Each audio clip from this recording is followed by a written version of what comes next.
Bismillahirrahmanirrahim. Nabi dan para sahabat belajar La ilaha illallah baru setelah 13 tahun di Madinah muncul ayat-ayat syariat. Syariat umroh, syariat haji, syariat puasa, syariat tilawah, syariat hijab. Sehingga ketika ayat hijab turun, perempuan-perempuan yang sudah belajar La ilaha illallah selama beberapa tahun tidak lagi sulit untuk menerapkannya. Begitu ayat hijab turun dibacakan oleh Nabi di dalam masjid, semua sahabat-sahabat mendengar itu dengan sangat perhatian. Lalu mereka semuanya pamitan, ya Rasulullah kami ingin pulang. Ngapain pulang? Mau ngasih tahu ke istri-istri kami supaya berhijab. Emang kamu punya istri? Oh ya enggak. Ada yang jomblo berharap punya istri, terus ngasih tahu ke siapa yang jomblo-jomblo? Itulah kasihannya ya.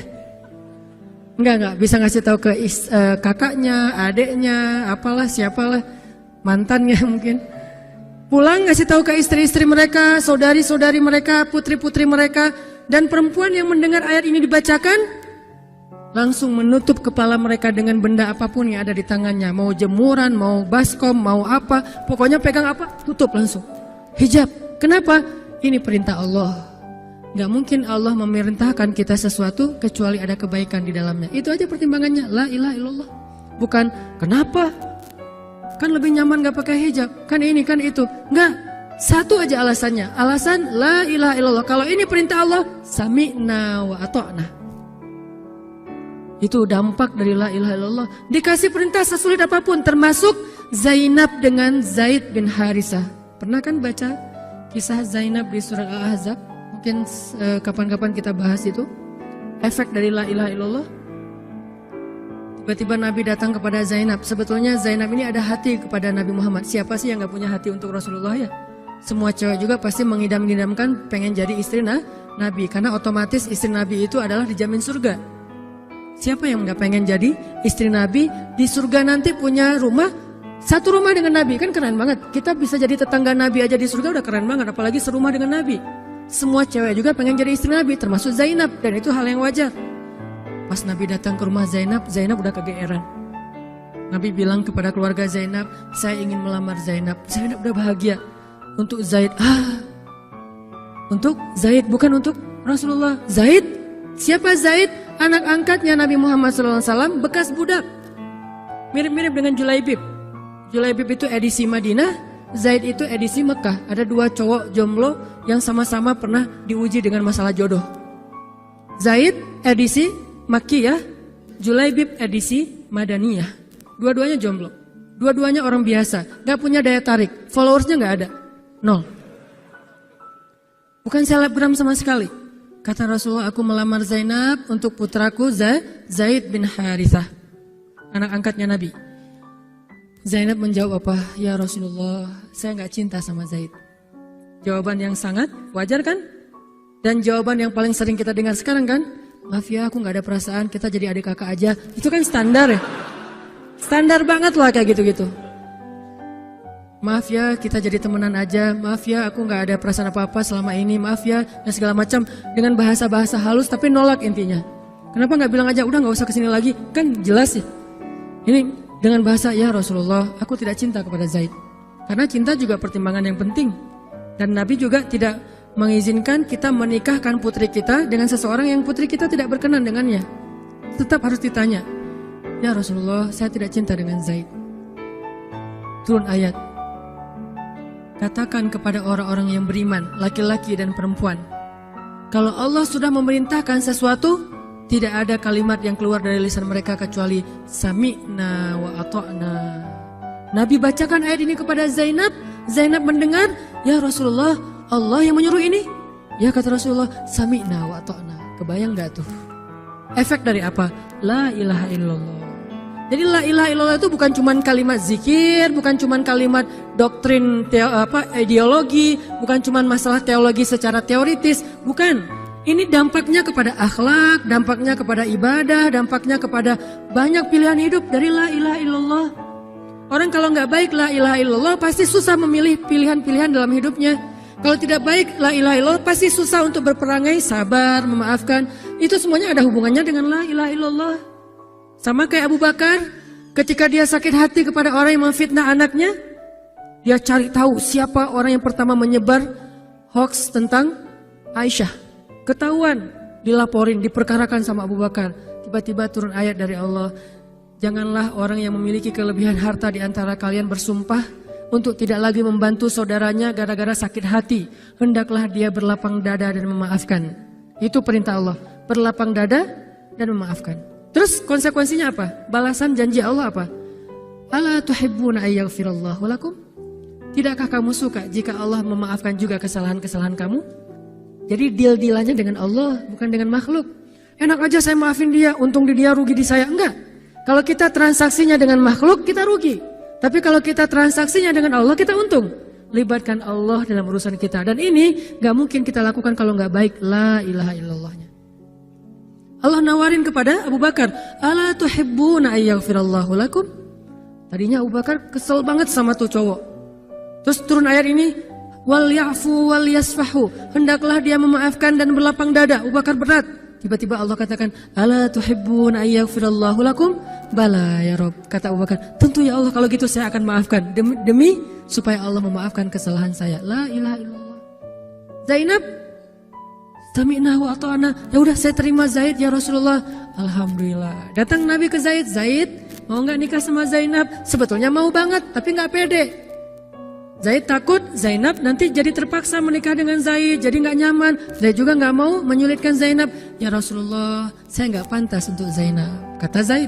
Dibacakan lagi ayat ini. Ya Zaid, ini perintah Allah. Oh gitu ya Rasulullah. Sami'na wa ata'na. Buat Zaid sih gampang lah ya. Udah ada legalisasi ini dari Allah. Kalau gitu, ini bukan saya ya Rasulullah yang mau ya. Allah kan yang nyuruh. Nah, saya emang nggak mau maksa gitu ya. Tapi kalau Allah yang nyuruh, ya udah apalagi saya nggak punya pilihan dong gitu. Padahal Zainab siapa sih yang gak mau cowok sama Zainab? Nikahlah Zainab dengan Zaid. Dan yang menjadi semacam khutbah nikahnya adalah Rasulullah SAW. Kebayang gak Zainab tuh punya hati ke Rasul, tapi Rasul yang mengkhutbahi nikah Zainab dengan orang yang Zainab gak cintai. Kebayang gak perasaan Zainab tuh? Ketika akad nikah, Nabi jadi saksi. Saya terima kata Zaid nikahnya Zainab binti Jahsy dan segala macam. Zainab kebayang gak ada Nabi di situ? Lalu setelah selesai akad nikah ditanya kepada Nabi, sah ya Rasulullah? Sah. Dan Nabi juga gak mau mempersulit. Gak sah. Kenapa? Harusnya sama saya? Enggak. Nabi orangnya fair.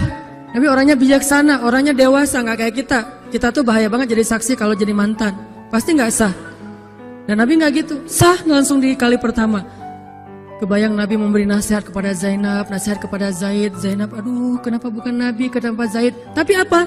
La ilaha illallah. Allah gak nyuruh sesuatu kecuali ada kebaikan di dalamnya. Percaya banget. Itu la ilaha illallah. Udah percaya banget. Zainab yakin, ini perintah Allah, ya sudah saya lakukan. Walaupun bukan dengan Nabi. Padahal saya pengennya dengan Nabi. Kebayang gak sih pengen sama seseorang yang kita cintai banget, malah orang itu yang menjodohkan kita dengan orang yang kita gak pernah kebayangin. Amit-amit. Jangan dia ya Allah, jangan dia, dia. Kan berat tuh. Yang saya sering cerita, jangan saya. Pokoknya jangan Hanan, Hanan. Kenapa kok gitu? Karena dia bilang jangan saya bilang yang dia ya Allah. Akhirnya kita adu-aduan doa. Ya Ustadz, masa dilawan ya? Doanya lebih panjang, lebih sujudnya apa segala macam. Akhirnya jadi. Gak kebayang tuh buat Zainab. Kalau Zaid sih mungkin kebayang lah ya. Gimana happy-nya Zaid menikah dengan seorang cewek yang semua orang Mekah pengen nikahin dia. Tapi kalau Zainab, itu hari-hari yang sangat berat. Malam pertama, gak kebayang buat Zainab. Zaid. Begitu Zaid datang, Assalamualaikum Zainab. Gimana tuh? Ini kalau kita lihat dari angle manusia ya. Karena Zainab juga manusia. Tapi semua emosional, subjektif manusia redam dengan iman la ilaha illallah. Harapannya cuma satu, pasti ada kebaikan di sini. Pasti ada kebaikan di sini. Walaupun gak kebayang kebaikannya apa, pokoknya ada aja. La ilaha illallah. Nikah Zainab sama Zaid. Cekcok selama 1 tahun, gak pernah akur. Pulang kerja rame, berangkat kerja rame, pagi rame, sore rame. Gak cocok aja tuh Zainab sama Zaid. Berkali-kali datang berdua sama ke Rasulullah, ya Rasulullah nasihati kami, udah dinasihati pulang rame lagi, di mobil aja berdua rame, macet apa segala, ya udah nikmati aja rame gara-gara macet, terus aja kayak gitu. Pokoknya selama 1 tahun mereka sering percekcokan rumah tangga.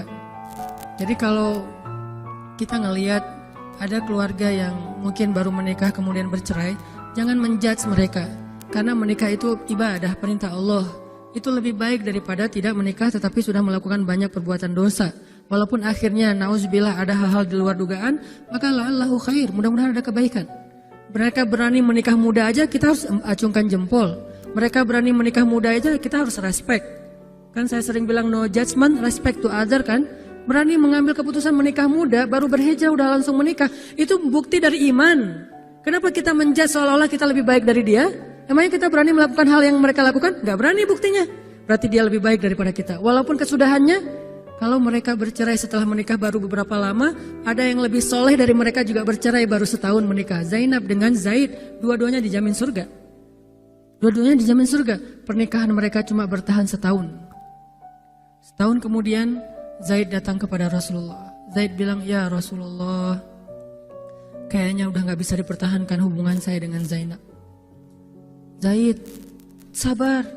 Rasul ketika Zaid mau datang, sebetulnya udah dapat bocoran dari Allah. Allah udah ngejapri Rasulullah dalam bentuk ilham. Japrian Allah kan ilham ya. Japrian kita kan WA, itu juga habis kuota gak kebaca-baca. Kalau japrian Allah ke Rasul ilham. Ilhamnya apa? Kalau nanti Zaid datang, nanti baca di surat Al-Ahzab. Kalau nanti Zaid datang kepadamu meminta nasihat tentang Zainab, bilang kepada Zaid, ceraikan istrimu. Kalau udah diceraikan, nanti kamu nikahi Zainab. Ini perintahnya juga berat buat Nabi nih.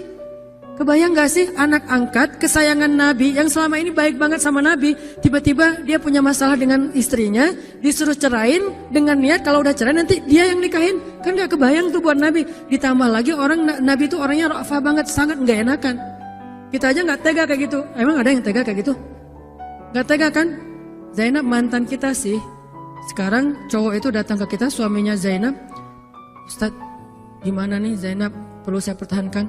Emang kalian dari awal udah gak cocok, cerai aja deh. Kenapa? Entar lagi gue mau nikahin Zainab. Gak kebayang kan? Kok Ustadz ngomong kayak gitu? Dapat ilham. Berat kan? Nabi itu kayak gitu loh, kondisi emosional beliau yang zulzilu, terguncang. Gimana nih caranya? Saya nggak enak banget, nggak tega banget sama Zaid. Kebayang wajah Zaid polos gitu. Ya Rasul gimana nih? Aduh, mau dibilangin ceraikan aja nggak tega. Mau dibilang pertahan tapi Nabi bilang suruh cerai, Allah suruh ceraikan. Akhirnya Nabi memilih emosionalnya, bukan perintah Allah. Wahai Zaid, tahan istrimu, jangan ceraikan. Padahal kata Allah suruh ceraikan. Lihat beratnya Nabi waktu itu. Akhirnya Zaid pulang, gitu ya Rasul. Ya pulanglah Zaid, Nabi gak enak banget sama Allah. Terus akhirnya Zaid sampai ke rumah, namanya Allah yang nyuruh kan gak bisa dirubah ya. Kun fayakun, cerai juga tuh walaupun Nabi bilang suruh bertahan. Allah marah kepada Nabi. Kata Allah, kamu merasa gak enak kepada manusia, tapi kamu merasa enak kepada saya. Diadu oleh Allah tuh coba, emosional. Nabi langsung sujud, ya Allah ampuni saya benar-benar, saya tahu saya gak enak sama Allah, tapi juga saya gak tega sama Zaid. Kebayang gak sih ya Allah wajah Zaid yang polos kayak gitu, disuruh cerain terus saya nikahin istrinya. Gimana perasaan Zaid? Wahai Muhammad, kamu merasa gak enak kepada manusia, tapi enak kepada saya Muhammad. Astagfirullah ya Allah, minta ampun Nabi semalaman. Ini benar-benar gak kebayang sama Nabi. Tapi Allah pengertian lah, tahu Allah, Nabi itu bukan mau gak taat sama Allah, cuma emang gak tega banget sama Zaid. Akhirnya Allah ngambil keputusan sendiri, Zaid cerai dengan Zainab. Setelah selesai masa iddah Zainab, Allah katakan Muhammad sekarang datang kepada Zainab, lamar Zainab. Dengan berat hati Nabi tok pelan gitu, berharap gak dibukain pintu. Langsung udah ditunggu ternyata sama Zainab. Eng gitu, bukain pintu. Pas Nabi datang, Assalamualaikum, Waalaikumsalam gitu. Zainab udah punya firasat. Nabi mengatakan, Zainab, ada perintah dari Allah. Apa ya Rasulullah? Sami'na wa ata'na. Belum juga dikasih tahu. Sami'na. Allah menyuruh saya untuk melamar kamu Zainab. Untuk siapa ya Rasulullah? Curiga kan? Jangan-jangan orang lain lagi nih. Untuk siapa ya Rasulullah? Untuk saya. Masya Allah gitu. Cuman Zainab kan gengsi gitu lah. Masa cewek harus teriak-teriak gitu kan ya? Oh gitu. Padahal masuk ke dalam kamar. Wah gitu ya. Gigit jari apa, gaya-gaya cewek lah ya. Oh gitu, ntar ya saya pikir-pikir dulu. Saya istiqoroh dulu, Nabi diistiqorohin. Udah diterima, sami'na wa ata'na. Dan inilah khair, kebaikan yang diharapkan oleh Zainab. Walaupun gak pernah terbayang, gak mungkin dong Zainab berpikir akan cerai setelah setahun kan. Tapi dia hanya yakin Allah itu gak mungkin nyuruh sesuatu yang gak ada kebaikannya buat kita. Gak mungkin, mustahil. Karena Allah gak pernah zalim kepada hambanya. Kenapa Allah kok muter-muter dulu kayak gitu? Allah pengen lihat Zainab itu menikahi Muhammad karena Allah atau karena dirinya sendiri. Kalau karena Allah, coba yang selain Muhammad berani nggak? Ternyata berani. Karena itu dia menjadi layak untuk Muhammad. Kalau dia nggak menerima Zaid, mungkin Zainab tidak akan pernah jadi istri Nabi karena tidak layak. La'allahu khair. Ini buah dari la ilaha illallah. Begitu juga yang masih culun-culun, yang mungkin badannya belum kebentuk, yang jerawatan misalnya kayak gitu, tiba-tiba memimpin pasukan militer yang jumlahnya ribuan, yang barisan pertamanya kibarus sahabah, sahabat-sahabat senior, as-sabiqun al-awwalun minal muhajirin wal ansar. Termasuk siapa di dalamnya? Abu Bakar dan Umar. Kebayang nggak tuh? Memimpin pasukan yang di belakangnya itu Abu Bakar dan Umar. Maju, Abu Bakar dan Umar. Ya, maju. Usama. Kebayang Usama yang nyuruh. Abu Bakar. Segaya. Umar maju. Zaid, anaknya Zaid.